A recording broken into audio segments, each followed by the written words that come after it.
All right, good evening. This is Kevin Dawson with Coffee with Democrats. We are totally excited to be able to join you live and in person. We have a split screen going on. Right now it says that it's Jerry Donathan on his kickoff. We have Senators, the Senate Minority Leader, Julia Curt, and Senator Mary Boren. They're on the screen with us. They're going to help us introduce Jerry Donathan is running for Senate out of McAllister. And just give you a little background about Jerry Donathan. He's dedicated his life to serving the country, the United States of America, and his community. He enlisted in the Navy. He spent 4 years on active duty before later joining the Oklahoma National Guard, where he retired as a master sergeant. His service included responding to the Murrah building bombing in Oklahoma City and participating in Operation Desert Shield and Desert Storm. After a distinguished career in the military, Jerry retired from the National Guard in 2006 and went to work for the McAllister Army ammunition plant and retired from that in 2015. Jerry is community focused and he's an advocate for working Oklahomans. And I'm going to turn it over to Senate Minority Leader Curt and Senator Mary Boren. So welcome and thanks for being on Coffee with Democrats. You guys are awesome. Thanks for joining us. Thanks so much for having us. Just first of all, I'll take over as leader in November, so I don't want to jump ahead of Kay Floyd here, but I'm thrilled to be leader-elect and to be with Senator Boren. One of the great things is we get to come and see McAllister, fabulous, adorable downtown, and lots of people out here to see Jerry on his Right. And, here you have the kind of candidate you want running, somebody who's been in his community, committed to his community for a long time, and he was willing to step up. We talked to him not very long before filing, and he just said, people in my community deserve a choice. And we were so proud that he stepped up. And so we wanted to come here and show up and show that it matters. Yeah. Mary? And part of being in our caucus is that we back each other up and we have each other's backs. And this is hard work that we do, but the reward and the payoff for being a Democrat in Oklahoma is you get to meet the people that have your back. Right. As we drove all the way to McAllister just to meet this community of people that are on the same team and are committed to passing on the work to the next generation. And Jerry has been committed to doing that throughout his whole life. And we wanted to make sure we had his back tonight. Well, I'm so proud. About ready to start. Excellent. Thank you so much for being there and helping to introduce Jerry. I think he's getting ready to start talking. So we'll let Kevin for doing this, and thank you everybody that's watching, and we'll have a lot of exciting work between now and November. Absolutely. And we want to make sure that everybody understands we're going to have to both support Jerry financially, but also with our time and effort. We've got to be able to help him go do door knocking. We've got to provide water, whatever it takes to get people out and get people excited about voting for Jerry. Thanks, everybody. We'll stick around because we've got more coming on here. We're going to hear from Jerry Donathan himself here shortly.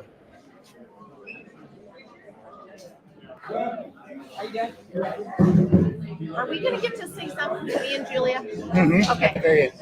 Okay.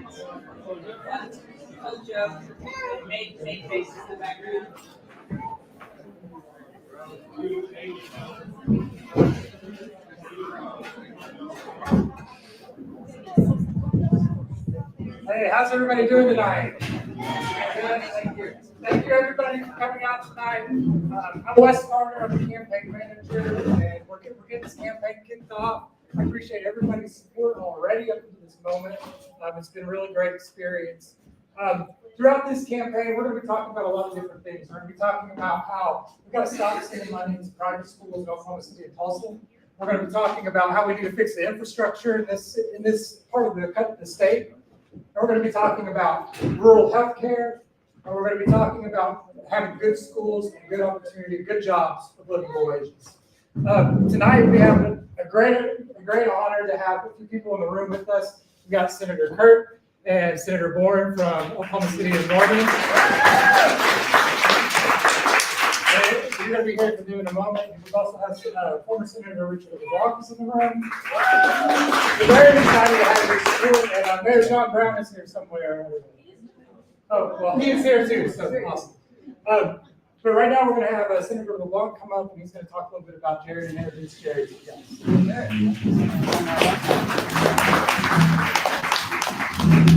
Thank you. And I think right now, Oklahoma is in a very critical stage in our lives' history. We have been under Republican control for the last 10 or so years. And all I can say is all our state is doing is just be on the decline. We got a governor up there who wants the state to be a top 10 state. And there were statistics last week. I think everything he said we're top 10, we're like at 48 or 49. How can he stand up there and say that we are a top 10 state when we're not there? And we're not going to get there under his leadership or the people we have in the legislature. Because all they want to do is take care of the big cities and the private schools. And that's a big thing that I just detest. We people live in southeastern Oklahoma. We live here for a reason. We're here because this is where we grew up. This is where we have roots. This is where our family grew up. This is what our family had roots. How many of you have parents that remember the Depression? They went through it. Well, the Republicans are trying to get us in the same situation right now. All they want to do is pad their pocketbooks and do what they want to do for the best of themselves. Look at Congress. Of course, I know we have no control over Congress other than the ones we send up there, and we sent the same bunch back just last Tuesday. There's not one change that we have done. And the main problem we have in Oklahoma today is what the Democrats lived by for years, the straight party balloting. It's so easy because we used to say, stamp that rooster till the feathers fly. And that worked because we kept Democrats in office. Now then, the Republicans have that and they're just cramming it down our throats because all they're doing is stamping that eagle and watch the eagles fly because that's killing us right now. Donnie Condon got beat because of straight party balloting. He would still be, if he had turned out, he would have been our representative had it not been for that. That's how critical it is. And across the state, we've had the same thing because the Republicans have just taken over.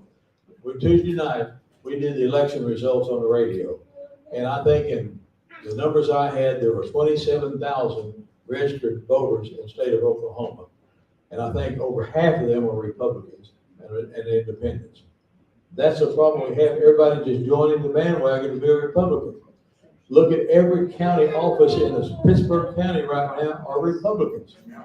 I actually asked the county treasurer one day, I said, why did you switch to be a Republican? She said, to get reelected. That's it. All they do that is just to get reelected or to get elected.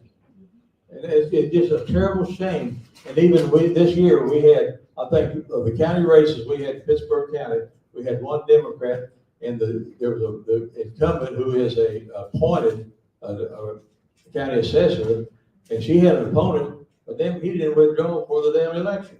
He still got 300-something votes. And it's just critical because and another thing is of the 27,000 people we have in Pittsburgh County, the registered voters, we had right at, I think there was 4,000 actually voted. That's another crying shame that we have. People do not vote. They don't get out and vote, and as important as it is, we need to encourage. We get out to vote, canvases and all that stuff, get out, but people just don't get out. All they want to do is sit back and bitch. And that's why we need to get some people up here that can stand up and do what we need to do good for Oklahoma. And that's why I'm so glad Jerry Donovan, he did this 4 years ago. He got his butt beat, but he's jumped back up. He's got his big boy pants on. He's ready to take on Mr. Hamilton.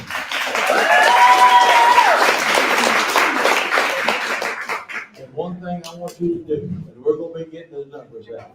We're going to get the voting record of Mr. Hamilton and just see how many votes that he and his Republican co-cars voted that is detrimental to southeastern Oklahoma. And believe you me, we're going to find a bunch of them.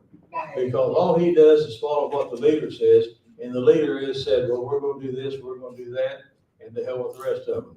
And what's so funny, the pro tem designate in the Oklahoma State Senate from Ada got beat by the Republican. So that shows you the leadership is not there. They don't have the leadership in the Senate. And I don't know who's gonna be the Speaker of the House, because Charles McCall's term limited as well. So he's going out. It's gonna be a horse race, I guess, who's gonna be the leader of the House. So when the Speaker designate of the Oklahoma Senate gets beat in a primary, that tells you people, even the Republicans are tired of their leadership. So we need to change that, folks. We need to get some more Democrats in there so we can kind of take control of this state. I was in the Senate for 10 years. Actually, Senate 9 years and the House 1 year. I was in the Senate when we were in the majority. I was in the Senate when we were tied. And I was in the Senate when we were in the minority. And let me tell you, it's just like daylight and dark being in the majority and being in the minority. Because the senators who are here tonight, they'll tell you, and being in the minority, what, there 8 of you or 9 of you? 8. 8 Democrat senators and 48 Senate seats in the state of Oklahoma. They have their caucus in the phone booth. And that's terrible. That's terrible, folks, that we have 8 Democrat senators in Oklahoma City. Because that is we call it the upper house. It is the upper house because they have legitimate aims that they do for the state of Oklahoma.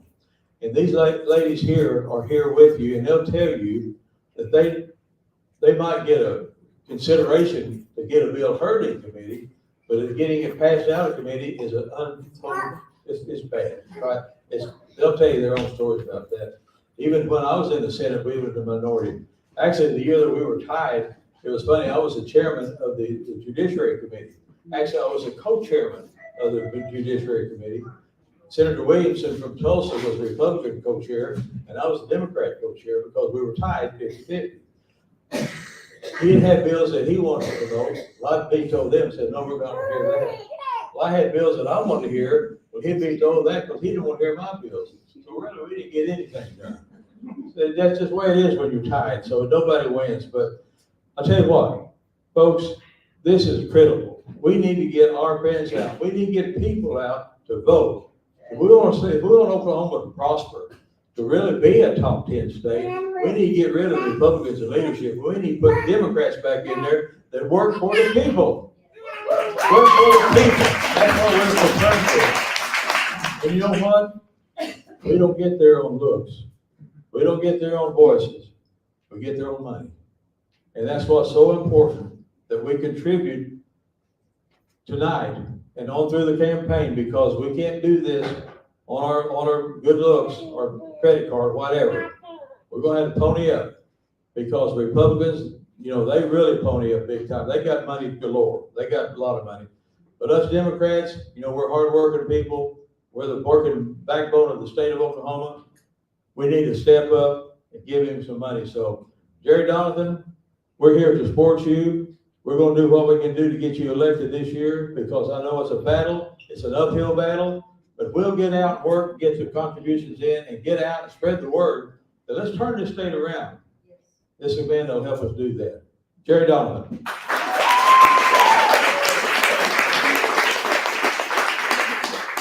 Thank you, Senator. And I'd like to thank everyone for being here tonight. Young and old, where's that young girl? There's a young one right over there. Good to see those young ones out. They got to learn at a young age about what it is to survive in this whole world. But anyway, I'm running for Senate District 7, covers 3 counties, Pittsburgh, Latimer, Haskell County, and a little bit of Sequoyah County. And it's a big, large area. But the senator and Wes pretty well covered about everything we need to do that's not being done in this district. Our infrastructure is in bad shape. Infrastructure is not just about roads and bridges. It's about water and sewer in these cities. And the 3 major cities in this district actually need water and sewer projects before they can grow and attract jobs. They've got to have that or they can't do it. Education, that voucher system, they're giving tax credits for private school enrollees. take it away from your public schools, take it away from your public schools. And when that public school is robbed of their revenue, that community dies. People's got to realize that. And we get to Oklahoma City, we're gonna fight for the rural schools for sure. And that's a big issue. There's another issue, straight party voting in the county elections. That is an issue that needs to be addressed in a state capital. Why should I not get vote because I'm a Democrat and the only one's running for sheriff is a Republican? He's gotta represent the whole county. That's all those county offices. There's things like that that needs to be addressed to help rural Oklahoma out. I enlisted in the Navy, served 4 years on active duty. I got out of the Navy, joined the Oklahoma Army National Guard, retired out of there as a master sergeant. So I know what it is to organize and be accountable for things. And it is very important that we represent the Southeast Oklahoma in Oklahoma City with the good programs that we need. I'm getting my mind is wandering here, but anyway, we responded to the Oklahoma City bombing, and then I served in Desert Storm and Desert Shield. That's what I was trying to say. But anyhow, I have the experience of that, and I've got some college. I went to college on the GI Bill, and I was raising a family, and it's very important to get an education. And I got what I could, but I had to feed my family too. So I know the hardships that Southeast Oklahoma has. So I'm asking you for your vote and support, and send me to Oklahoma City, and we'll do our best to look out for Southeast Oklahoma. Do our best. I'm from Oklahoma, and I'm for Oklahoma. Thank you.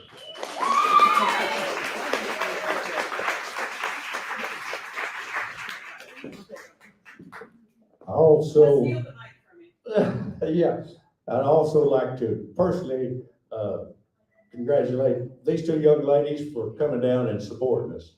That's Yeah. No, thank you so much, Jerry. So I'm Senator Julia Curd. I'm gonna be the next minority leader in the Senate, and I'm gonna have to quiz you about life in the majority minority. And everyone says that the tie was the best years, that we actually made really good laws because they actually had to work it out. Well, you actually had to talk it out and listen to all sides, right?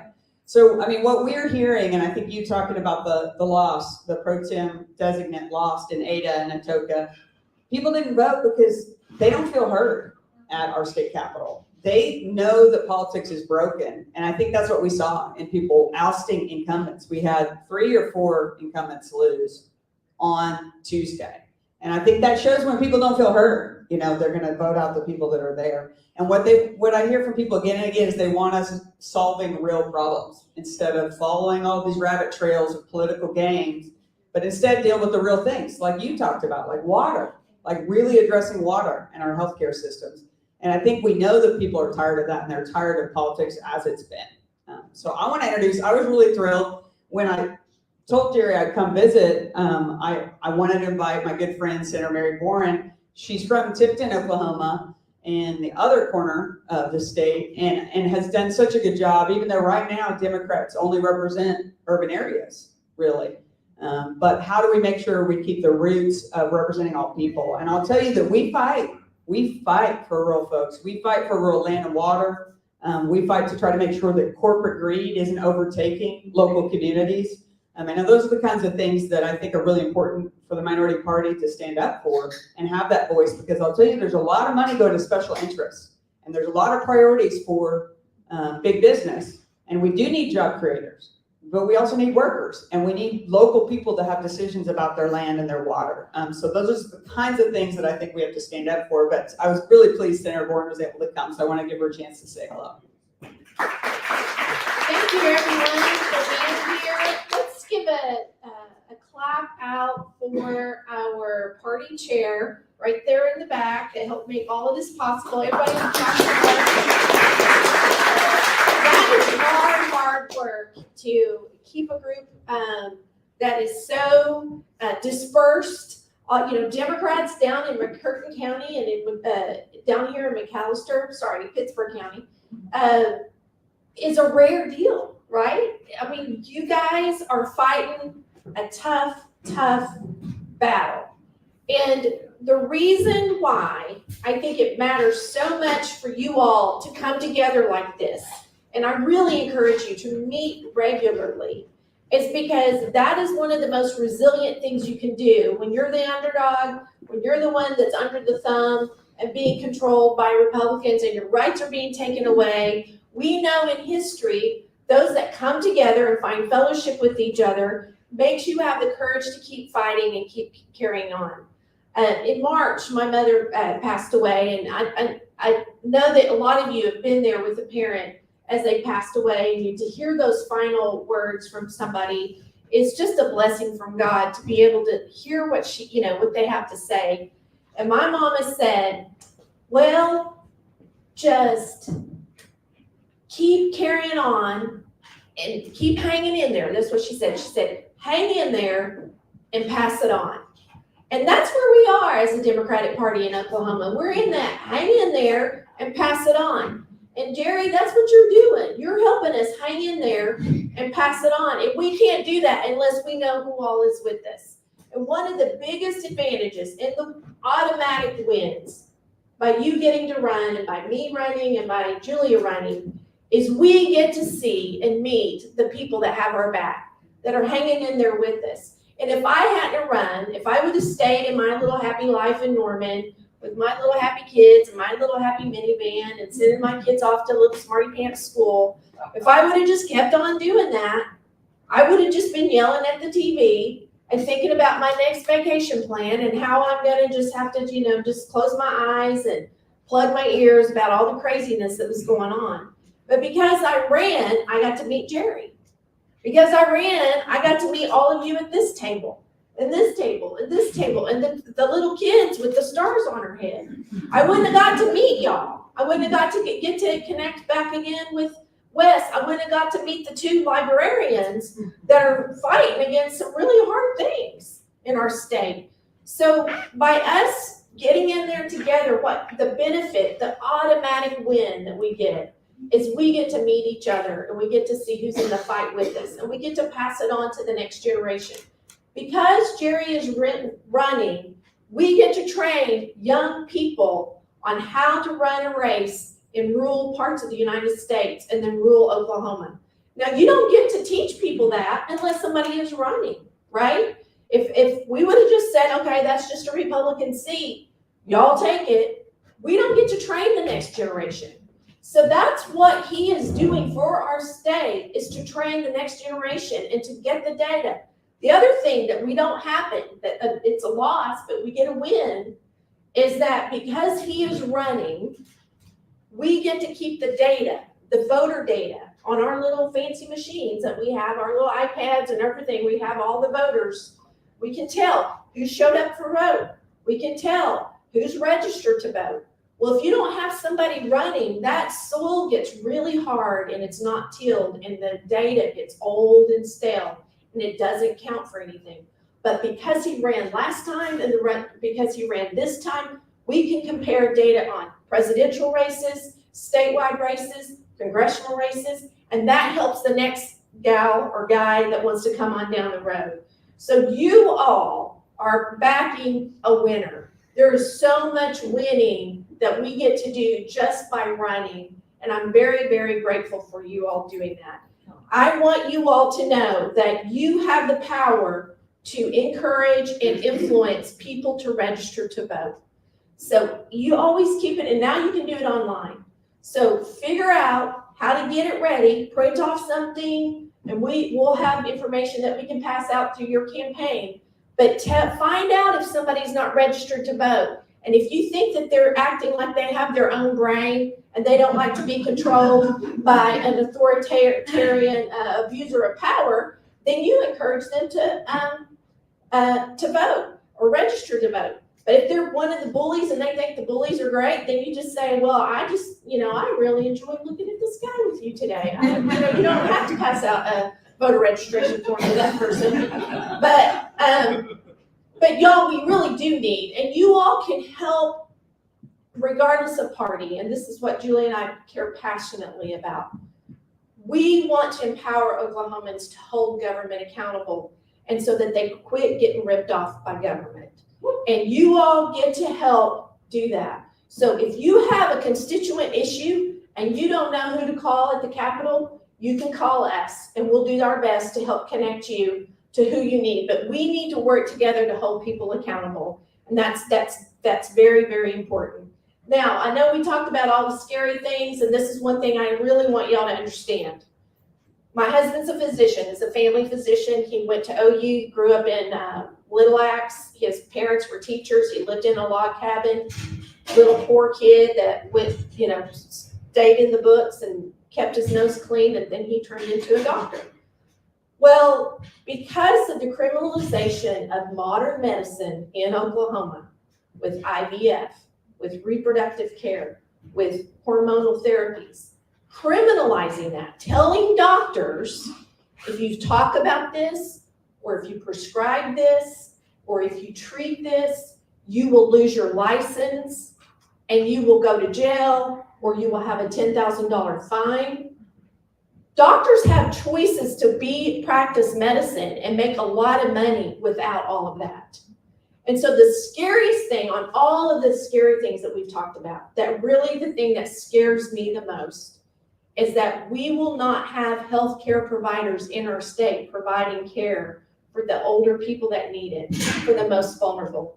And we've started to see the numbers of people not coming to Oklahoma for residency.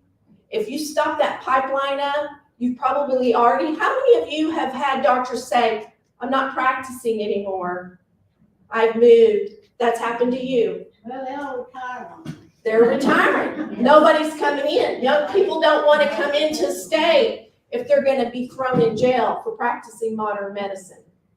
And that's where we're at right now. And it scares me to death because of all the infrastructure things. If we get rid of our family care physicians and all of our physicians because they can go live in a state or a place where they don't have to worry about going to jail and they can make a lot of money, then it's like getting rid of a left-handed pitcher. You just don't do that. You don't throw your left-handed pitchers in jail for spitting tobacco on the ground, right? You don't do that. Well, that's what we're doing in Oklahoma with our physicians. So I just wanted to share with you the urgency about medicine in Oklahoma and to share that with the people that you're talking to and say, I am really worried that criminalizing modern medicine is going to jeopardize our health care for everybody. And I don't want to live in a state like that, and I don't want you to live in a state. I don't care what your party is. None of us should have to live in a state like that. So thank you so much, Jerry, for being here. Thank you for letting us talk and be able to come and visit with y'all. And I'll make sure y'all have access to us. But I want to hand it back over to my future leader. We just elected her as the minority leader. So we have 5 seats that we're really, really targeting. She'll tell you about all the seats throughout the state. And we're supporting Jerry to be able to make it over the finish line and help us keep Democrats getting elected throughout our state.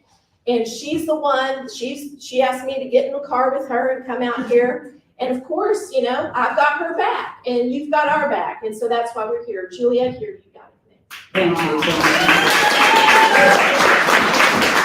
You can see that I don't serve with any passionate people, right?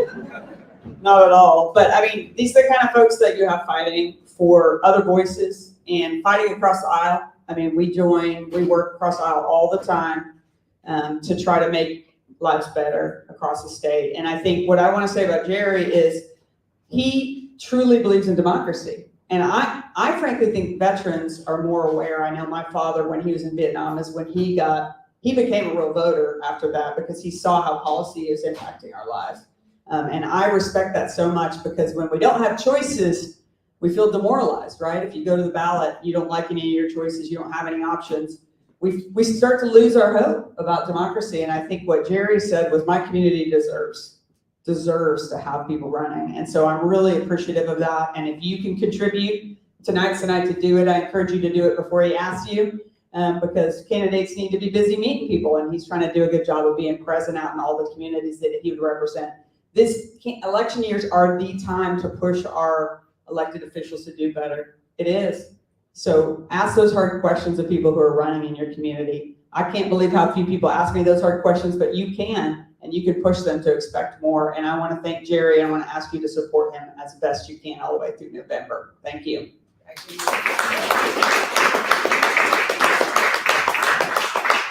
Thank you very much. Thank you both of you. I just got to say one more thing or two things. I committed to cardinal sin tonight. I didn't introduce my wife, Barbara. And she's been with me throughout the campaign last time and this time. And, you know, I tell you what, you got to get to know her. I know her a little bit, but she gives me, well, the light heck, I'll say. But anyway, she's always on me, but we argue and carry on, but we still come back together and we get our heads together and figure out what's best for everyone concerned anyway. But, and then again, I'd like to reintroduce Wes Carter, campaign manager, and then my treasurer secretary, Stacy Gorley, and I've got a chaplain this time, that's Levi Gilmore. And he also serves on the city council in McAlester. And I think the mayor left. I was going to introduce him. There was another councilman here also, but I think he had to leave. They had something else going. But I really appreciate everyone coming out. And darn it, I'm about to forget my youngest backer right there, Madeline. Madeline is, she's the first, she helped at my first sign and got her photo taken. Madeline is my number one supporter. Thank you, Madeline. But anyway, as they said, and again, I appreciate y'all driving down here and taking time out to do this. It means a lot to me in our campaign in Southeast Oklahoma, and it means everything. Again, thanks everyone, and I'll be asking for money along, just like we say. So, but it takes money to get things done, and once you get in one of these campaigns, you realize how much money it does take. I think the signs is about twice what they were 4 years ago. So there you go. And we can blame it on somebody, but it's just the way it is. Ever since I've been in the workforce, things go up. Sometimes they go up a little faster than they should, but we could probably get our heads together and do something about that. But again, thanks. I'll call it quits and enjoy yourselves, and glad you come out.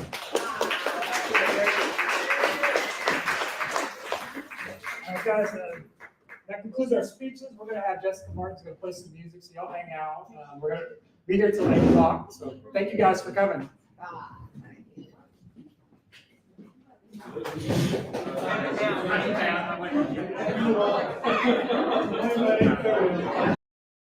People involved here. All right, we're going to do this all over again because my mic was muted there the whole time. But again, go down here and look up this secure ActBlue account, this link right here. Please write this down. Let's give all the support we can for Jerry, because he's been around supporting Democrats for a long time, and he's running for Senate. We need to provide him with the best support we can. So in Southeast Oklahoma, we've got a real champion, somebody who can help Democrats in Southeast Oklahoma win.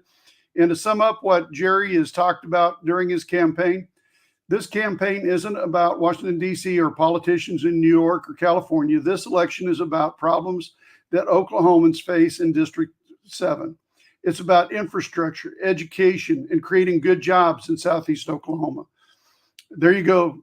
Jerry's a champion for the people of Oklahoma. You've heard me say this time and time again. The Republicans want to control the will of the people. There's no doubt about that. With IVF, with all the attacks that they have on women right now, on immigrants, it's horrible what they're wanting to do with. I'm just going to go back to the restrictions on women. There's talk about doing away with birth control.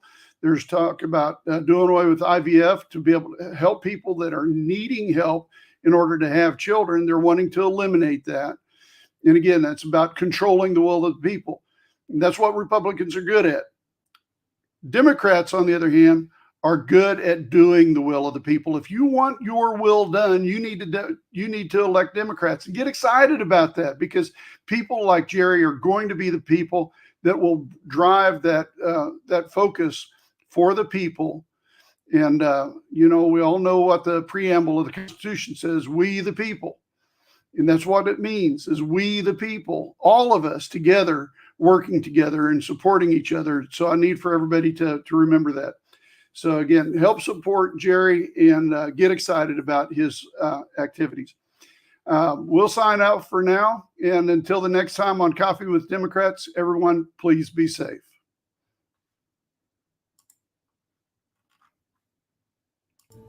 This segment of Coffee with Democrats is brought to you by Steve Holcomb, Attorney at Law.